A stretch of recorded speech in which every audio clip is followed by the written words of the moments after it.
thirrja e ezanit. Dikush ka mundësi me thonë hoq, po unë s'jam muezin në xhami. Ti s'je muezin në xhami, po ti mundesh me ardhur një herë me herë në xhami, edhe me kërku leje prej muezinit, a ban ta thirrën e ezanit. Sidomos ai që ka ezan të bukur edhe të mirë, ai që ka ezan me të cilin ezan do të jetë davet për rrethin shoqërinë që jeton afër asaj xhamie. Sepse është e vërtetë, jo të gjithë muezinat që thrasin ezanin në xhamiat tona kanë zërin e bukur, melankolik edhe të madh, të fuqishëm. Pejgamberi sallallahu alaihi wasallam kur e vendosi ezanin si formë e thirrjes së njerëzve në namaz, tha: thuani Bilalit le ta thret ezanin. Se ka zërin e fuqishëm edhe zërin e mirë. Do thotë zëri i tij depërton lart. Edhe sot xhamiat tona, këshillat e xhamiave tona, kur caktojnë muezinin xhamiat tona, duhet kujdesin që ata që njerëz që i dinë rregullat e thirrjes së ezanit dhe kanë zë të bukur dhe të fuqishëm për depërtuar sa më larg zëritit. Pse? Pasi që pejgamberi sallallahu alaihi wasallam thotë: yaghfirullahu lil muadhdhini muntaha adhanihi wa yastaghfiru lahu kullu ratbin wa yabisin sami'a sawtahu.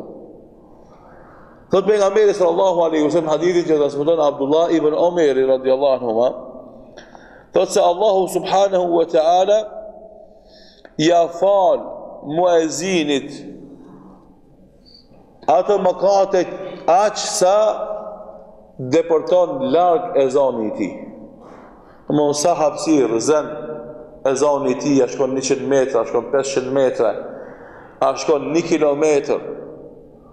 Sipas një studimit, do thot zëri i muezinit mbi çati xhamis, nëse nuk ka rreth e përqark godina të larta që pengojnë, mund të arrijë deri 500 metra. Perimetër. Dhe nëse dikush që thret ezanin bukur, këndshëm dhe mirë, këtë kjo hapësirë që zë ti me ezanin tanë, aq mëkate të falë Allahu subhanahu wa ta'ala ty. Kjo është e para. E dyta, thot pejgamberi sallallahu alaihi wasallam: yastaghfiru lahu kulla ratbin wa yabisin sami'a sawtahu, dhe ja fal dhe lutet për t'ja fal gjunahat çdo krijesë që gjendet në atë hapësirë, qoftë gjallëres apo objekte ngurta, qoftë ato objekte gjalla ose objekte ngurta. Shikoni çfarë vlere të madhe ka thirrja e ezanit, edhe shikoni sa përtesë kemi na gjithë, po edhe ata që kanë marrë në veçanti këtë detyrë për ta kryer këtë detyrë në formën më të mirë të mundshme. Edhe çfarë se vapi neve na ik kur jemi në xhami dhe muezini mungon dhe na hezitojmë me marrë mikrofonin me thirrje ezanin. Normalisht dikush ka mundësi me thënë hoxh, unë si di rregullat e thirrjes së ezanit, dikush ka mundësi me thënë hoxh se kam zanin shumë të bukur, e tjetri unë jam ma i në xhami, këtë në arsye që qëndrojnë mirë, po para se gjithash duhet të kuptojmë, do thotë, ato që ka thonë pejgamberi sallallahu alaihi wasallam, po ta dinin besimtarët çfarë ndedhe ka thirrja e ezanit dhe rëdhitja në safin e parë, do të bënin gara me zveti kush do të thirrte ezanin dhe kush do të qëndronte në safin e parë. Këtë kjo me na e bënive namazin, thirrjen e ezanit si një pjesë përbërëse të namazit, pjesën kryesore të garave të jetës sonë. Në përballë asaj që realisht na e kemi garë dhe me dan gare me zveti, edhe na garojmë me zveti, garojmë kush do të boje shtëpi më të mirë, garojmë kush do të boje kerr më të mirë, garojmë kush do të boje dyqan më të mirë, garojmë kush do të boje, do të vesh mbathje më të mirë, famë më të madhe, emër më të lartë. Edhe këto janë gara, ama këto janë gara periferike, të parëndësishme për besimtarin. Gara kryesore e besimtarit është çfarë pozite do të ketë ky besimtar tek Allahu subhanahu wa taala. Çfarë pozite do të ketë pastaj brenda të gjitha krijesave që ka krijuar Allahu subhanahu wa taala. E tash po ta mëson Allahu i madhërisëm me mëshirën e tij të madhe një mundësi të ardhë që ti me thirrjen e ezanit të falen mëkatet aq sa ndëgjohet ezani i të larg dhe të luten të gjitha krijesat që janë në atë perimetër për t'i falë Allahu ty mëkatet. Qofshin ata do të objektet gjalla ose objektet ngurta. Tash njerëzit janë kufizuar. 7 miliard njerëz ka bota sot dhe normalisht 7 miliard njerëz nuk mund të dëgjojnë ezanin tanë. Ama sa ka objekte gjalla në brenda këtij perimetrit, edhe sa ka objekte ngurta, ato janë shumë më shumë sa mund të ketë njerëz aty. Edhe kjo është rahmeti i Allahut që e bëri ezanin me të cilin madhrohet Allahu dhe madhrohet emri i tij dhe ngritet lart gjithashtu edhe emri i pejgamberit sallallahu alaihi wasallam ose simbolet e Islamit që ty Allahu dhu xhelal të vlerëson këtë mund angazhim tonin duke i bërë të gjitha këto krijesat që s'kan obligime karshi Zotit. Objektet e gjalla jashtë njerëzve dhe objektet e ngurta jashtë njerëzve që nuk kanë obligime karshi Zotit. Ato të bëjnë shkak që ti të fitosh sevap ose ata të luten për ty që Allahu me t'i falë ty mëkatet. Do të me automatizëm t'i bësh figura kryesore në atë pjesë ku thirret ezani të gjithësisë. Tash normalisht na kemi objekte që i shohim, edhe objekte të shumta që nuk i shohim, ato janë melaqet, janë edhe gjend besimtar, por edhe ato jo besimtar që janë. Këtë ato ekzistojnë këtë perimetër. Edhe të gjithë, edhe tullat, edhe gurt, edhe drojt, edhe hekuri, gjithë çka ka objekte. Këtë këto luten për ty. Pse? Sepse ti e vendose me ngrit lart emrin e Zotit, Zoti ngritit i lart mesin e krijesave. Edhe u bëre më i miri për gjithëve. Andaj ulemat kur e komentojnë hadithin e pejgamberit sallallahu alaihi wasallam kur thot innal muadhdhinina atwalu anaqan yawm al-qiyamah, se muezzinët do të kenë qafën më të gjatë ditën e Kiametit. Në një prej sqarimeve ka thonë se do të dallohet për gjithë besimtarë.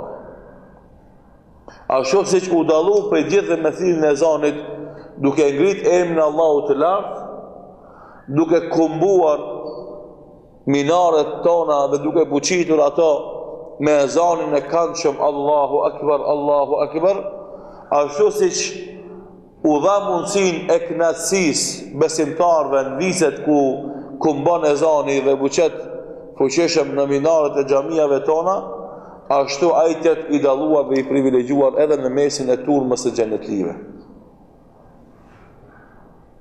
Andaj, për këtë kësaj që e tham, realisht tek dera ku është altoparlanti ose përpara të dera me hip minare duhet me pas njerëz të pritë radhë. E jo me ndodhë si ndodhë në njëherë xhamia tona, him futemi në xhami besimtarët edhe tash shijojmë nga dera kur do të jenë imami, apo kur do të jenë muezini, apo kur do të jenë ndonjë pak më i këndueshëm që themi na për ta thirrë ezanin. Andaj dilemave se unë nuk e kam zërin e bukur, nuk di ta thras ezanin, i jepet përgjigje thonë po mirë ti ku i mësove rregullat e namazit. A nuk u ndale pak edhe te ezani, ase çdo ilmihal i thjesht, domethënë abetare, fillestare për besimtarët për mësuar rregullat e abdesit namazit, në çdo ilmihal është edhe ezani. Është edhe ezani, domethënë. Fjalitë që thunë gjatë ezanit edhe pastaj normalisht puna e melodisë është gjë personale që secili njeri sipas aftësive dhe shkallësive të veta e thret. Edhe pastaj ti futesh në radhën e atyre njerëzve që i fitojnë këto shpërblime të mëdha për të cilën ka treguar pejgamberi sallallahu alaihi wasallam. Andaj Kur ndëgjuan këtë hadith, sahabët e pejgamberit sallallahu alaihi wasallam u erdhi pak habi, sepse në 1000 besimtar, një muezin, eventualisht 2, mos mund të bëhen. Për shembull, Shkupi me 3-400.000 besimtar musliman, i ka 130 xhamia, domthonë 130 muezina për 300.000 banorëve. S'mund të bëhet secili muezin. Andaj numri i atyre që mund ta fitojnë këtë shpërblim është i vogël, me automatizëm. Pa ndonjë, do thotë, problematik thjesht ndahen xhamia, ndahen nga njëri për ta thirrë zonë xhamia dhe merret numri. Edhe i than pejgamberit sallallahu alaihi wasallam se kjo paraqet problem tash, na nëse 300.000 banor duam të thrasim gjithë ezanin, nëse janë supozojmë betejme 100.000 burra, atë në 130 xhami do duhesh të nga 1.000 njerëz parafërsisht të fresin rreth për ta thirrë ezanin. E kjo normalisht është e pamundshme. Andaj Abdullah ibn Amr ibn As radhiyallahu anhuma tha se një njeri i tha pejgamberit sallallahu alaihi wasallam: "Ya Rasulullah, innal muadhdhinina yufaddilunana." Tha atëherë i dërguari i Allahut, muezinët po na e kalon kanë neve me shpërblime. Shikoni brengën e sahabeve. Edhe shpërfilljen tonë, subhanallah. Ata më njëherë kuptuan se neve po na ik një vlerë e madhe, jo pse s'duan, po s'ka mundësi teorike që me qenë gjithë na muezina. Andaj tha, atër po na e kalë kanë me shpërblime muezinët. E pejgamberi sallallahu alaihi wasallam normalisht nga mëshira e madhe e Zotit Dhul Xhelal nuk na la dhe neve pas sevape. Shikoni, është perfekt kjo fe. Shpërblimet e Allahut janë shumëta dhe të mëdha dhe nuk janë të veçanta për një kategori njerëzish. Po ja kompenzon edhe atyre tjerëve që nuk e kanë atë vlerën e parë. Tha ja Rasulullah, atëherë muezinët që detyrimisht janë një përqindje e vogël e shoqërisë muslimane, do të na e kalojnë kanë me shpërblime. E tha pejgamberi sallallahu alaihi wasallam: "Kul kama yaquluna fa idha intahayta fasal tu'ta." Thuaj ashtu siç thot muezini, e në fund lip e çka të lipish Allahu ka me të dhënë. Allahu akbar. Shikoni çfarë pjesëmarrje automatike në shpërblimin e madh. Ti s'mund të bëhesh muezin, po ti mund ta përthitësh atë që thot muezini. Momenti që zëri i tij kumbon dhe e mbulon ajrin dhe qiellin e qyteteve tona me ezan, bashkangjitju edhe ti ati ku të taj Allahu Akbar, Allahu Akbar, thuaj edhe ti Allahu Akbar, Allahu Akbar. E ai ku thot ashhadu an la ilaha illa Allah, thuaj edhe ti ashhadu an la ilaha illa Allah. E kur ai thot ashhadu anna Muhammadan Rasulullah, thuaj edhe ti ashhadu anna Muhammadan Rasulullah. E kur thot hayya ala salah, thuaj edhe ti la hawla wala quwwata illa billah. Hayya ala al-falah, se të tashtin nuk thret ai namaz edhe shpëtim. La hawla wala quwwata illa billah. E kush e thot atë që e thot muezini dhe pastaj në fund lutet dhe kërkon nga Allahu Dhul Xhelal, thot pejgamberi sallallahu alaihi wasallam, lyp që Allahu më të dhon. Çka, për shembull, thonë o Zot, jepëm edhe Musa i kiron muezinit. Ose lyp çka duhesh për kërkesave tuaja që i kemi të dhon Allahu subhanahu wa taala. Andaj të dashur vëllezër, hadithin e parë e transmeton Imam Muhamedi, për të cilin hadith Sheikh Albani thotë që është hadith i saktë, kurse hadithin e gjithashtu e transmeton Imam Ahmedi, Abu Davudi dhe të tjerët, dhe ky hadith është i saktë. Pra, nëse dëshiron që çdo krijesë që e ke përreth vetes, nga bota e gjallë dhe nga bota e ngurtë, të kërkojnë falje për ty tek Zoti Dhul Xhelal, atëherë thirrë ezanin kur t'i jepet mundësia, sepse disa herë për shembull neve nuk na jepet mundësia ndoshta të thrasim ezanin në xhamia tona. Ama kur dalim për shëtitje bjeshtëve apo maleve, kur dalim për ndonjë piknik, kur dalim për ndonjë aktivitet sportiv në periferitë e qyteteve tona, atëherë nxitoni që t'jeni ju ata që të parë të thirrni ezanin për turmën tuaj, për rrethin tuaj, për grupin tuaj që do të falin namazin. E të gjitha ata njerëz që do të ndëgjojnë ezanin, ti domosdoshmë fitosh nga lutjet e tyre edhe nga lutjet e krijesave tjera që emën. Kjo është vepra e parë. A qenë ka e zorshme, që ka e vështirë? Ndodhë që edhe e kemi bon, do shtë edhe njëherë, dikush për njëve ka thërit e zanë. Mirë po, a e kemi përjetu këtë pozicion, që tani ti jemi në epicendër e gjitha krijesat që vërtitën rreth teje, rrotullohen rreth teje, ato luten, që ti i shef apo nuk i shef, i din apo nuk i din se ekzistojnë ato në atë moment luten e lutin Allahun që me t'i falë ty mëkatet. E kush për neve s'ka nevojë me pas diken që lutet për ty. Për shembull, neve vllaznive tonë që shkojnë në haxh apo në umre, për gjërave kryesore që kërkojnë për tyre, nuk janë gjërat materiale, edhe pse ndonjëherë në shaka themi as ke prudu një dhuratë. Po ajo që është kryesore është që të përfshihemi ne në lutjet e tyre. Duke pas parasysh se lutja e bërë në Qabe, lutja e bërë duke pirë Zemzem, lutja e bërë duke bërë tavaf, lutja e bërë në sejdë aty, do të ishte më e pranuar te Allahu subhanahu wa taala. Dhe momenti kur dikush nga ato vende ta çon një mesazh ku aty shënon se u luta për ty. Nuk të harova. Janë momente që secili prej nesh do të ngazëllehej. Secili prej nesh do të gëzohej. Do ta përjetonte një kënaqësi shpirtërore goxha të bukur dhe të mirë. Tani neve pejgamberi sallallahu alaihi wasallam na tregon diçka shumë më e madhe se kjo. Jo një njeri që të çojë mesazhin e të tha u luta për ty, Allahu i shpërbleft të gjithë ata besimtar që nuk i harrojnë vëllezërit e tyre, familjet e tyre, miqtë e dashamirët e tyre në lutjet e tyre, kudo qofshin ata. Padyshim është respekt dhe nder i veçantë. Është shumë më e madhe se sa edhe një shishe misku që ta solli, apo një misvak, apo një shishe ujë zemzemi, apo çka do qoftë për të mirave të atyre vendeve që sjell, është asgjë në krahasim me këtë lutje që ka bërë për ty. Paramendoni tash pejgamberi sallallahu alaihi wasallam do thotë krejt krijesat që i ke për rreth dhe ka depërtuar tek ata ezani yt, lutem për ty që Allahu më të falë. Me të vërtetë kjo është feja jonë. Ky është Zoti jonë që jep pa numru, jep pa kufi, jep pa sasi, jep. Problemi është se na shpeshere e refuzojmë mirësinë e Zotit, Zoti na rujt. Shpeshe na pa vetdije nuk duam të jem pjesë e atyre që fitojnë për këtyre mirësive të Zotit.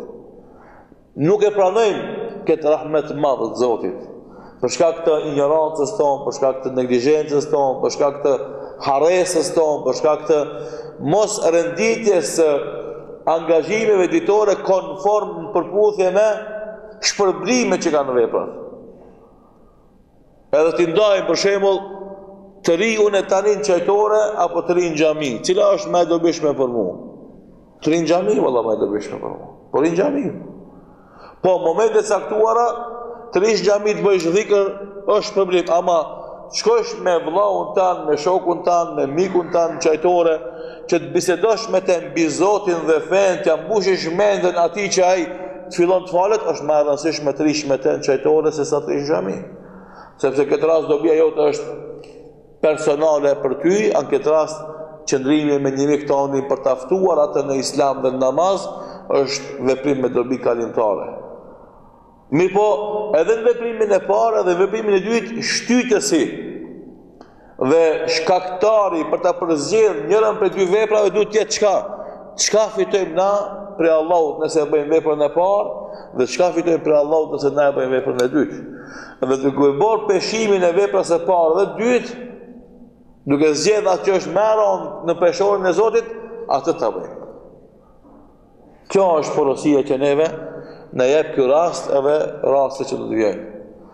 Për të kuptuar atë që tha Abdullah ibn Omer radiallahu anhuma, i kishte ikur, se kishte dëgjuar se pejgamberi sallallahu alaihi wasallam ka thënë kush ja fal namazin e xhenazës një besimtarit shpërblet me shpërblime të mëdha sa kodra e Uhudit. E nëse ja fal namazin e xhenazës dhe e përcjell deri në varrosjen e tij, shpërblet me shpërblime sa 2 kodrat e Uhudit. Se kishte dëgjuar këtë hadith. E kur ja thanë sahabët tjerë, ai dyshoi fillimisht, pastaj i sollën argumente shtesë, dëshmitar tjerë, dhe ju mbush mendja. E dini çka tha pasi e kuptoi këtë hadith? Ashtu si kurse do të thonim na, po të na ikte ndonjë biznes apo në një shans në biznesit. Miki be për pak është e fitu 10.000 euro. Shans e mirë. Ai tha laqad faratna fil qawarir kathira, tha na ikën shumë kodrat e Uhudit. Na pas kanë ikur shumë kodrat e Uhudit. Kështu do të jetë ajo dhimbja, ai shqetësimi ose ai pishmalloku tek zemrat tona kur neve na ik një vepër e mirë. Jo kemi situatë ose ndjenja të ftohta, frigjide. Thuti që s'ka ndodhur asnjë. Jo, Allah, ti ku nisë vap shumë i madh.